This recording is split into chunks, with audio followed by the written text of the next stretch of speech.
हां, तर आता आपण प्रश्न क्रमांक 11 बघूया. In a rectangle length of diagonal is 40 centimetre and breadth is 9 centimetre, then what is the length of rectangle दिलेला आहे.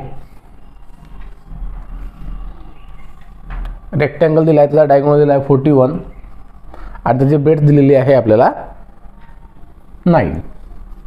तर आपण काय करूया, लेंथ आपली एक्स म्हणूया. या ठिकाणी सुद्धा आपल्याला पायथागोरसचा प्रमेय आहे. बघूया या ठिकाणी समजा हा ए बी सी हा ट्रायंगल जर घेतला राईट अँगल, तर आपल्याला पायथागोरसच्या प्रमाणे असं म्हणता येतं एसीचा वर्ग अधिक बीसीचा वर्ग. ही सुद्धा इथे या ठिकाणी डायगोनल असल्यामुळे 9 असणार आहे.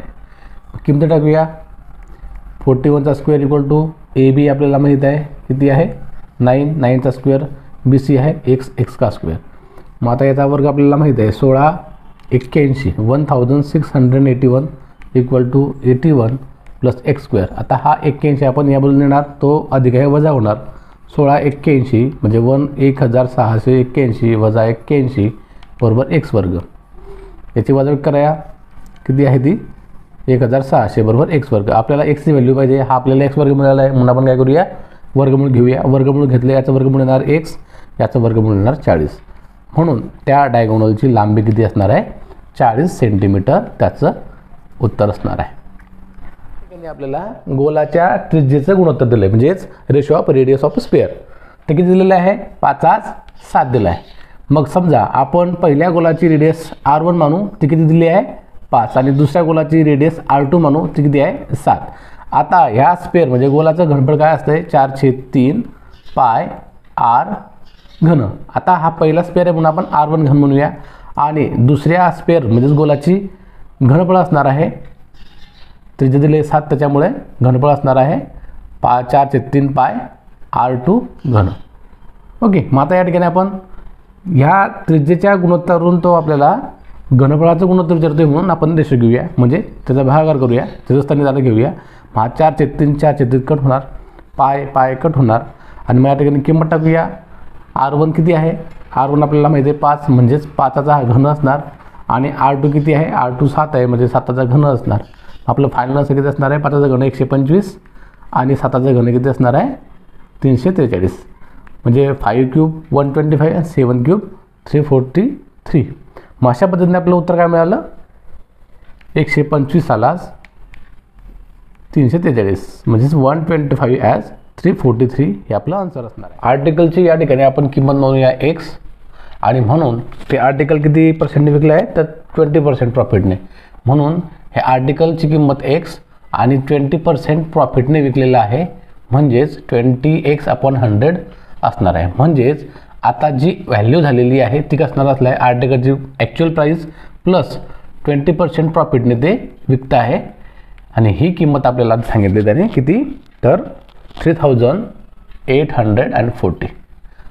आता आपण काय करूया हे सॉल्व करूया. This one cut 2 1 2 2 5 8. So X plus 1/5x equal to 3840. Solve करूया हे 5x plus x upon 5 equal to 3840. यांची बेरीज करूया. हा 6x/5 येणार इक्वल टू 3840. पुढे जाऊया बघा. आता हा 5 इथं डिवाइड आहे, तिथं मल्टिप्लाय होणार. 6x equal to 3840 multiply by 5 आणि आपल्याला एक्सची व्हॅल्यू पाहिजे, म्हणजेच आर्टिकलची ॲक्च्युअल प्राईस आपल्याला एक्स काढायची आहे. ती आपण 3840 मल्टिप्लाय बाय 5/6 करणार आहोत. डिवाइड करूया. 6 1 6, 6 6 36, 2 कॅरी करूया 24, 6 4 24 and 0. So our answer is 640 multiplied by 5, that is 0 20. 2 carry करूया 30, 30 plus 2 32. सो आर्टिकलची ॲक्च्युअल प्राईस किती आहे मग 3200. आता त्याने ते आर्टिकल कितीला विकलं आहे तर विकलेलं आहे ते 4160. बघा 4160 रुपयाला त्याने विकलं आहे. बघा ॲक्च्युअल प्राईस आहे ही प्रॉडक्टची आणि विकलं कितीला आहे 4160. मग काय करू आपण त्यातून मायनस करूया 3200. जी ॲक्च्युअल प्राईस आहे ती मायनस केली म्हणजे आपल्याला प्रॉफिट कळेल 0 6 9 and 0. म्हणजेच एक वस्तू आर्टिकल ज्याने खरेदी केलं होतं 3200 ॲक्च्युअल प्राईजला आणि त्यांनी विकलं आहे ते 4160ला, म्हणजे आपला प्रॉफिट किती झाला आहे 960. मग प्रॉफिट पर्सेंटचा फॉर्म्युला काय असतो, प्रॉफिट पर्सेंट म्हणजेच काय, profit P P equal to काय असतो, profit upon C P multiply by 100. हा प्रॉफिट पर्सेंट असतो. म्हणजे 960 रुपये त्याला प्रॉफिट झालेला आहे. किती ॲक्च्युअल प्राईस किती आहे, सी पी 3200 मल्टिप्लाय किती येणार 100. सॉल्व करूया. दिस वन कट, तर 32 1 जा 32, 33 जा 96 0.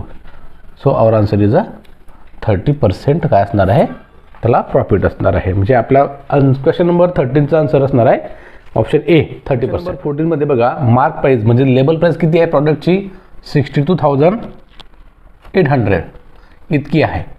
आता तो म्हणतोय की या मार्क किंवा लेबल प्राइसला 50% आपल्याला डिस्काउंट द्यायचा आहे.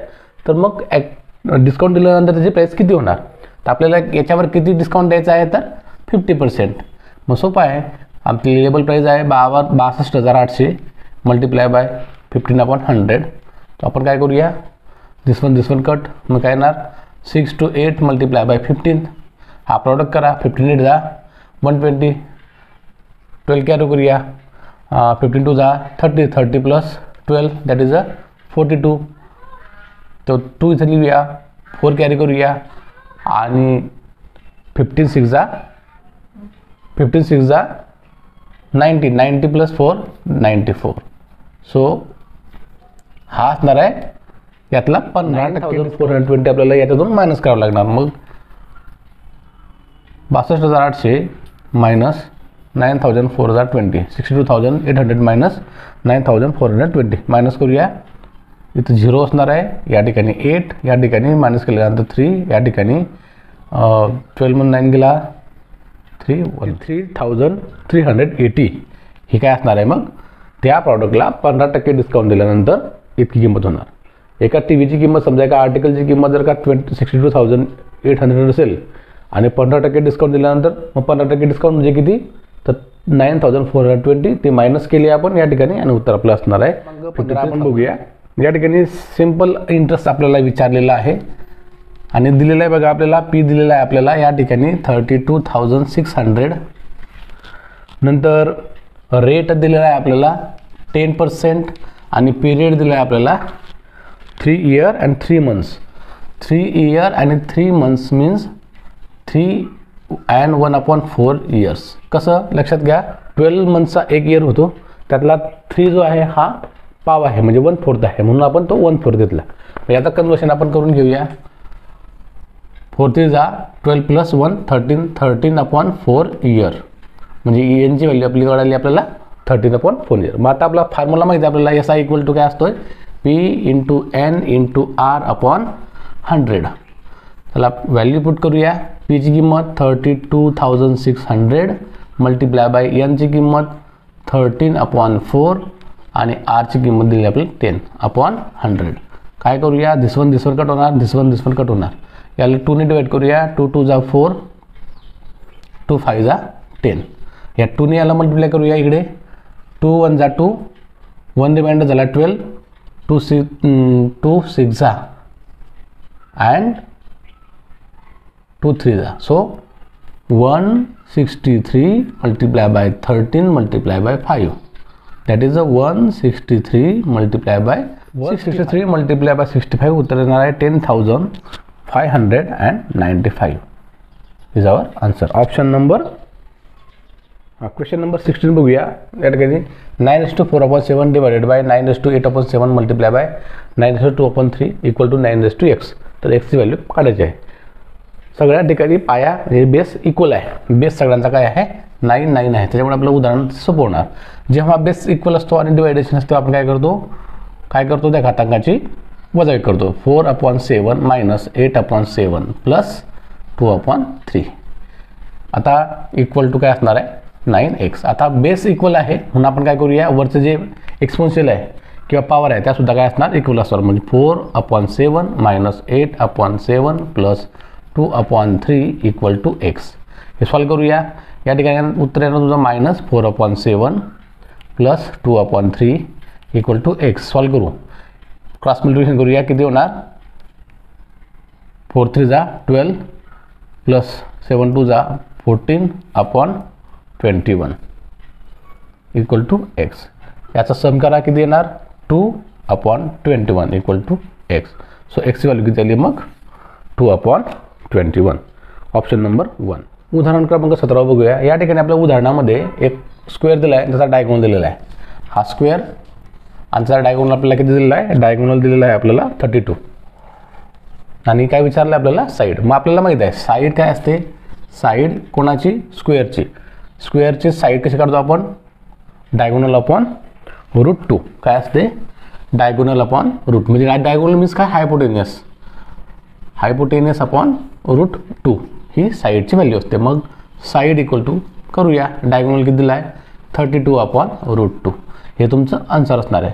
पण ऑप्शनमध्ये आन्सर नाही आहे, पण आपल्याला त्याचं अजून याचं सिम्प्लिफिकेशन करता येतं. कसं, हा 16 मल्टिप्लाय बाय 2 असं आपण लिहितो 32 अँड √2. आता हा √2ला आपण याच्यामध्ये कन्वर्ट करूया √2मध्ये. So 16 multiply by √2 multiply by √2 upon हा √2. आता हा √2 कसा आला लक्षात घ्या. हा 2 जो आहे तो असतो आहे आपला √4. मग √4 कसा असतो आपण √2 मल्टिप्लाय बाय √2. तो या ठिकाणी आपण ती किंमत टाकलेली आहे 2ची. का केलं आपण कन्वर्शन, कारण असा ऑप्शनमध्ये आपला ऑप्शन पर्यायामध्ये नाही आहे. मग याला आपण सिम्प्लिफाय करतोय पुढे. मग हा दिस वन कट होणार. सो 16 मल्टिप्लाय बाय √2 हे आपलं आन्सर असणार आहे. ऑप्शन नंबर बघा क्वेश्चनमध्ये ऑप्शन नंबर काय दिलेला आहे, ऑप्शन नंबर 4. क्वेश्चन नंबर 18 मध्ये बघूया. या ठिकाणी 16x² - 84xy + my². हा परफेक्ट स्क्वेअर आहे, म्हणजे स्क्वेअर इक्वेशन आहे. तर आपल्याला एमची व्हॅल्यू विचारली आहे. लक्षात घ्या मित्रांनो, शॉर्टकट ट्रिक. जर का या ठिकाणी व्हॅल्यू जर पाहिली आपण स्क्वेअर असल्यामुळे हा स्क्वेअर नंबर आहे, हा 6चा स्क्वेअर आहे बरोबर. आता परफेक्ट स्क्वेअर म्हणतो म्हणजे या ठिकाणी जर असणारा नंबर सुद्धा काय असणार आहे, स्क्वेअर नंबर असणार आहे. काय असणार आहे, स्क्वेअर नंबर. ओके. मग जर ऑप्शनमध्ये तुमचा जागा स्क्वेअर नंबर एकटाच असेल तर त्याचं तुमचं उत्तर असणार आहे. म्हणून पर्याय क्रमांक तुमचा काय असणार आहे 49. 49 या ठिकाणी स्क्वेअर नंबर आहे दिलेला ऑप्शनमध्ये. हा डायरेक्ट आपल्याला ऑप्शन पर्याय कट करून उत्तर डायरेक्ट काढता येतं. पण जर का पर्याय 2 स्क्वेअर नंबर दिलेले असतील तर आपण कसं काढायचा, जो रूट आहे तो काढायचा. 36चा रूट किती येणार 6 येणार. मग या 6ने या सेकंड नंबरला डिवाईड करायचं. 84 डिवायडेड बाय 6 किती उत्तर येणार तुमचं 6 1 जा 6 6 1 जा 6 2 ला 24 6 4 जा 22. आता काय आला 14. याला परत काय किती डिवाईड करायचं, याला डिवाईड करायचं परत 2ने. 2 1 जा 2 2 7 7. आता इथं जो पद असणार आहे दुसरा 7चा स्क्वेअर करायचा किती येणार तो 49. हे असं काय केलं आपण, कारण a² + 2ab + b². जेव्हा हा आणि हा नंबर असतो याचा स्क्वेअर रूट येणार a, याचा स्क्वेअर रूट येणार b, आणि याचं जे मधलं पद आहे ते काय असतं आहे 2 मल्टिप्लाय बाय बघा 2 मल्टिप्लाय बाय हा a आणि हा b यांचा प्रॉडक्ट. म्हणजेच मला जर काही इथलं पद पाहिजे असेल तर काय करणार मी, याच्या स्क्वेअर रूटने याला डिवाईड करणार, परत 2ने डिवाईड करणार. मग मला कोणतं पद मिळणार b, आणि या ठिकाणी कोणतं पद आहे b². मग b आपल्याला मिळाला किती आला आहे तो 7, म्हणून 7चा आपण स्क्वेअर गेला 49. अशा पद्धतीने याचा आन्सर असणार आहे 49. क्वेश्चन नंबर 20 बघूया. या ठिकाणी a, b आणि c च्या व्हॅल्यू दिल्या आहेत आणि आपल्याला 2a - b + c विचारलेलं आहे. या ठिकाणी 2a विचारलं आहे. या ठिकाणी दिलेली व्हॅल्यू किती आहे a चीच आहे. मग काय करू आपण याला 2ने मल्टिप्लाय करूया. मग 2a = 2 × 3x - 5y bracket complete. असं काय करतोय आपण, व्हॅल्यू कितीची दिली आहे इथं a चीच दिली आहे. मग या पूर्ण क्वांटिटीला 2ने जर मल्टिप्लाय केलं तर आपल्याला 2a ची व्हॅल्यू मिळणार, म्हणून आपण याला सुद्धा 2ने मल्टिप्लाय केलं. सो 2a = 3 2 जा 6x - 10y. मग आता आपल्याला 2a ची व्हॅल्यू मिळालेली आहे, ती किती आहे 6x - 10y. आता आपण आपल्याला जे उत्तर विचारलं आहे, प्रश्न विचारला आहे, त्याचं उत्तर काढूया. 2a - b + c = what. मग 2a ची व्हॅल्यू आता पुट करू इथं किती आहे ती 6x - 10y minus in bracket b ची व्हॅल्यू किती आहे ही x + 3y x + 3y - 4. Okay. Plus C ची व्हॅल्यू किती आहे 2x - 8. बस आता सोडूया. हा 6x असाच असणार, -10y आपण असंच घेणार. आता मायनस कंसाच्या बाहेर मायनस चिन्ह असल्यामुळे काय करतो आपण, आतल्या पदात चिन्ह बदलवतो. आतल्या पदात चिन्ह बदलवूया. हा काय आहे x प्लस आहे, तो बाहेर जाताना मायनस होणार -x. हा काय आहे +3y आहे, हा -3y होणार. हा काय आहे -4 आहे, हा बाहेर वजा चिन्ह नसल्यामुळे +4 होणार. ओके. आणि मग पुढचं पद आपण ॲज इट इज कॅरी करूया 2x - 8. आता पुढची स्टेप काय की ज्यांची व्हेरिएबल सारखे आहेत x ते आपण जवळ घेऊया. ओके. मग 6x - x + 2x. देन कोणते दुसरे व्हेरिएबल, हा y वाला आहे, हा y, हा -10y -3y आणि उरला कोणता आता नंबर, मग तो नंबर -8, अजून -8 आणि हा +4. हा नंबर आणि हा नंबर आपण शेजारी घेतला. आता हे सॉल्व करूया. 6 5x 5 मध्ये 2 मिळाला 7x. आता या ठिकाणी बघा हा मायनस आहे, हा मायनस आहे, साईन सेम असेल तर आपण काय करतो ॲडिशन करतो आणि ते चिन्ह देतो. मग वजा 13y आणि या ठिकाणी 1 + 1 मायनस असल्यामुळे आपण सबट्रॅक्शन करतो आणि मोठ्या संख्येने चिन्ह देतो. 8 मधून 4 गेले 4 आणि उत्तराला वजा चिन्ह असणार आहे. म्हणजे आपलं आन्सर असणार आहे 7x - 13y - 4.